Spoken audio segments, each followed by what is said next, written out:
Good morning, members of the commission. I thank you for the opportunity to testify. My name is Taran Champagne. As per the Texas Constitution and the Texas Government Code, willful or persistent conduct that is clearly inconsistent with the proper performance of a judge's duties include willful violation of the Code of Judicial Conduct. In the case of the majority of judges in Texas family law cases, we can see widespread violation of these governing principles. From the preamble of the Judicial Code of Conduct, intrinsic to all sections of this Code of Judicial Conduct are the precepts that judges must respect and honor the judicial office as a public trust and strive to enhance and maintain confidence in our legal system.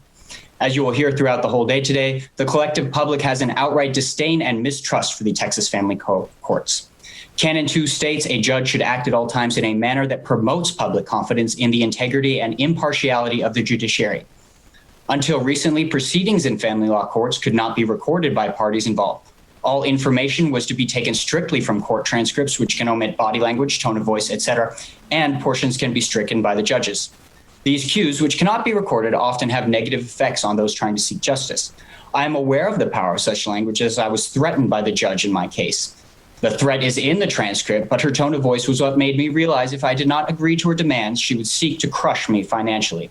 This also violates Canon 3, in which a judge shall be patient, dignified, and courteous to litigants, jurors, witnesses, etc. Without the ability for the public to record the hearings to preserve the record, individuals are often left in a star chamber where they are unable to receive fair treatment and/or to seek redress. Judges also routinely violate Canon 3 and that there is an overwhelming bias in Texas family courts. In general, men are disenfranchised from their ability to parent their children without government intrusion.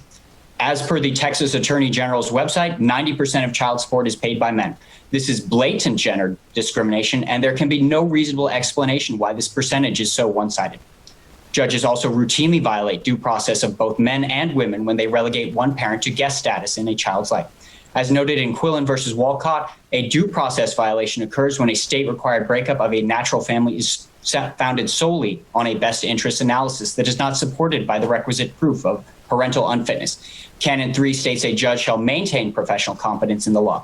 Texas laws itself place the best interest of the child as the primary consideration of the court in determining issues of conservatorship and possession of and access to the child. These judges are woefully undereducated, as modern research shows that what is best for children is the parents remaining together, and if that is not possible, equal or as close to equal parenting time as possible. Children have far better outcomes in shared equal parenting situations, and if the judges sought to maintain their competence, they would be aware of this. Instead of this, they break up families, steal a child from one parent, and then force them to pay extortion fees to the child. As per your own report, cases filed in FY15 totaled 1066 and have jumped to 1849 in FY19, an increase of 73.5%.